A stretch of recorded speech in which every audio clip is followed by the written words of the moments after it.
Hey everybody, this is Drew. Welcome back to my channel. I do appreciate it. So this is going to be part 2 of our build of the Hobby Boss 1/48 scale FJ-4B Fury. So in the first part, we got the fuselage halves together with the cockpit installed. But in this video, we're going to get the wings on and a few other little bits and bobs, get it cleaned up, ready for painting, and hopefully get it looking like a plane.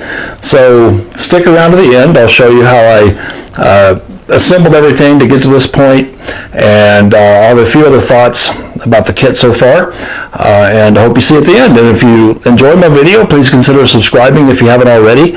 Also give me a thumbs up. It helps the algorithm, so I do appreciate that. It's a lot of fun making these videos, and I learned from everybody on YouTube. That's how when I got back into modeling, I watched a lot of YouTube videos and learned a lot, so I'm hoping I could share that enthusiasm and some of the things I've picked up along the way to try to create a good model. So enjoy the video, and we'll see you at the end. Take care.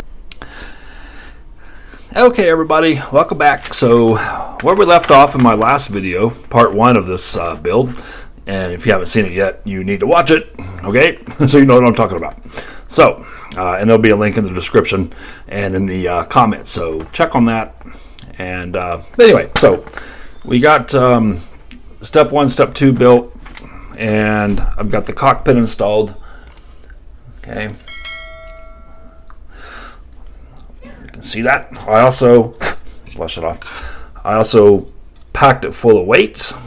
I shoved some weights down in there, and I just glued it all in with some thick white glue, and it is pretty heavy, so hopefully that'll keep the nose down. I also showed you guys where I messed up, or at least followed the instructions and it wasn't right. So when you put the cockpit tub on top of the jet engine intake, they do give you locators. And if you use the locators, the jet intake is not going to line up with the front. And so, if you can see that very well, there you go. And so when you put this nose piece on, you're going to be a big gap there. See it, if you can see that. See, there's a gap inside. I don't know if you can see that. Anyway, there you go. So I thought of several ways to fix it. One, you can just pack it full of putty, but that's a mess. And I had some recommendations. So just use some styrene card. So I did, and I'll show you how I did. So I have a pack of evergreen, and this is got different sizes. So I used the thickest sheet and took some crude measurements, dimensions and where I wanted it, and cut out a square, and then I cut out a kind of a U-shaped thing. I'm not real handy, so that's why I don't like to do a lot of scratch building, but and basically you cut out a crude U as a shim, and then you just can shape it with your knife and your filing and get it to where you want it. So here's what's going to happen. So it's going to sit in here like that. There we go. And okay. And it doesn't have to be perfect, because let me just get it. It's morning time. I've been drinking a lot of coffee, like probably shouldn't, but it's my only vice, and my hands are a little shaky. Yeah. Okay, well anyway, so I'm going to glue that in like that, and again, it doesn't have to be perfect, because when you put this on, there's no more gap. And it looks like I'll have to push this down a little bit. Looks like I might have to do a little bit more filing on the bottom. Some trimming with my knife on the bottom, and yeah, when you put that on, you can't see the gap anymore. So, and I'll position a little bit better. So that's what I'm gonna do. I'm trying to think here. It might be better to glue it in place, and then I can shape it a little bit, because it gets kind of hard. So what I'm gonna do is take some extra thin, okay, and run it along the side here.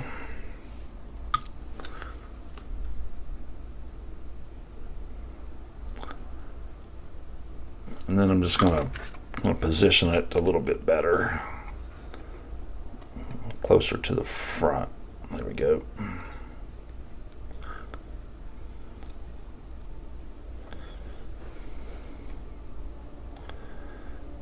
Like that.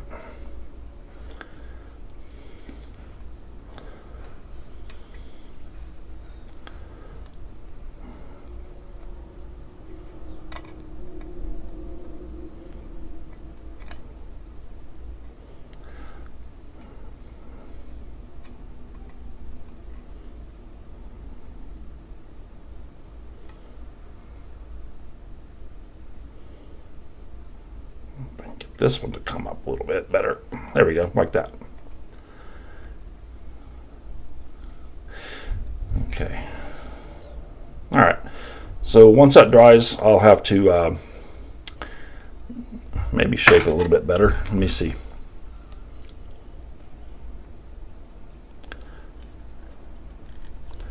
Actually, I need to push this down. Whoop.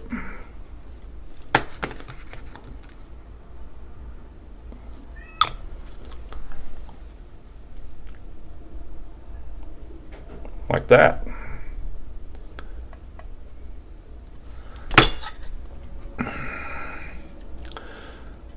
And there we go. Gap is gone. And so I'll let it dry, then I'll maybe just file this part down a little bit better. And that's how I'm going to fix that. So, yeah.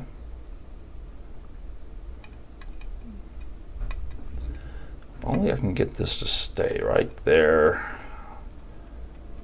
Get this to pull up.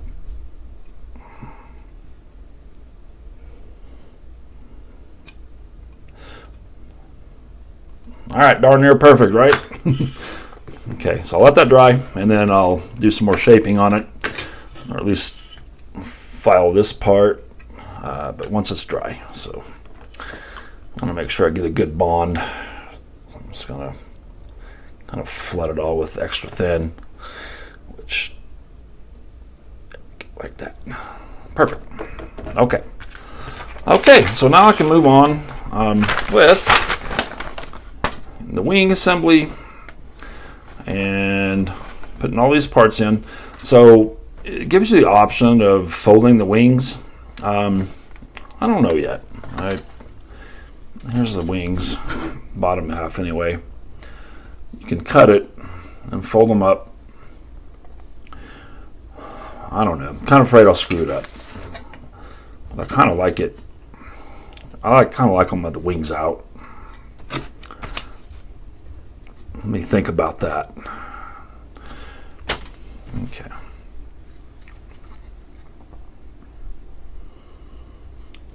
Yeah, I just get nervous cutting things. It would be kind of cool though. Well, let me think about that and we'll move on. So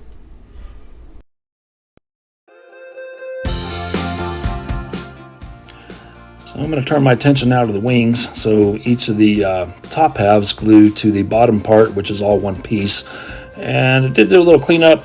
There was some just little burrs that from where they attached the sprue. Get those cleaned up. Also smooth out the edges so you get a good fit. So I'm using some liquid cement, and then I'll be clamping these together with some clothespins and little clamps, and just let it dry for a while.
So while the wing assembly is drying, I'm going to go ahead and do some cleanup of the seams. So I'm just taking my little sanding stick and smoothing out where I glued the two fuselage halves together, and the glue melts the plastic and it squeezes up through the plastic, so you get a nice filler that way. There really aren't any gaps on this except for the underside. There was one little area where I do need to use some filler. I'll show you that here in a minute. But yeah, just take your sanding sticks, go around. I'm trying my best not to obliterate any detail or panel lines, and so just use your fingernail too to see if it's smooth, and of course just rub your fingernail across the seam, and if it catches, well, you got to keep sanding a little bit. So anyway, but otherwise it's been a pretty good fitting model, so I don't need to do a lot of this, but just make it look good.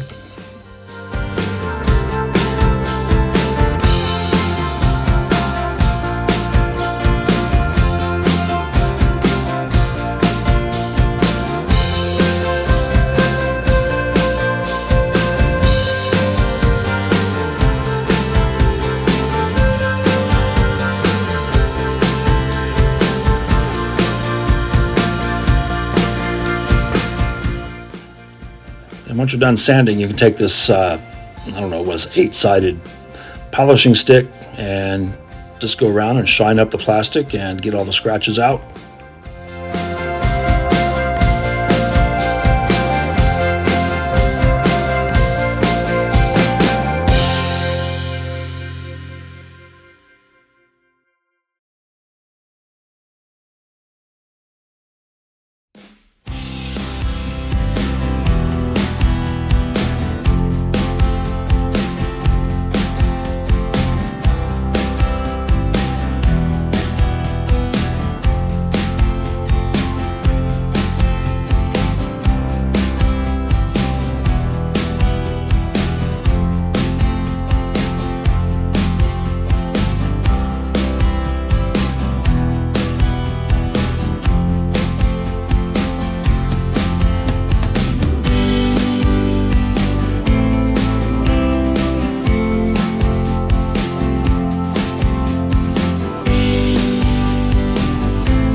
Once the wing assembly is dried, did go around and smooth out the edges too. Didn't see that on the camera, but I'm going to put it all in place. It is a little tight fit up front there, so I'm going to end up clamping that front part. I think actually maybe the plastic could have been a little bit warped, but let's keep pressing on there. It finally snapped in, so I put a clamp on it, and yeah, checking the fit. Looks good.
Some pretty good sized wing root gaps, and so I'm just going to use some Vallejo plastic putty here.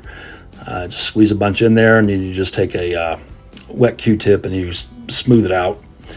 And so I had a little issue with getting out of the bottle, so I just squirted it on the paper there, and now I'm just packing it in on this side anyway with a cocktail stick, And then you take some cotton swabs and smooth it out and clean it up with water. It usually does the trick. Okay, so where are we at? So we got the wings assembled.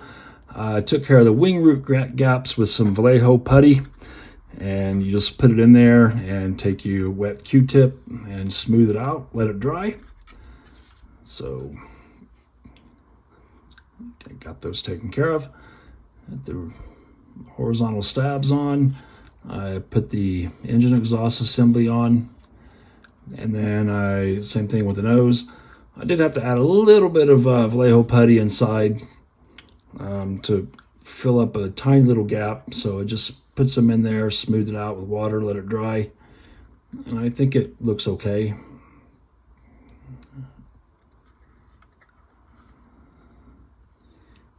All right, and then I smoothed out the seams, basically with the glue it smushed through, and I think I got everything ready, smoothed out, ready for priming. So that'll be the next video to get some paint on. So again, I want to thank everybody for joining me and tuning into my channel. Again, I invite you to subscribe if you haven't already done so, and hit the bell so you can follow along with this series so you know whenever I upload a video. But in the meantime, take a look at some of the videos, pop it up on your screen, and we'll see you on the next video. Take care, everybody.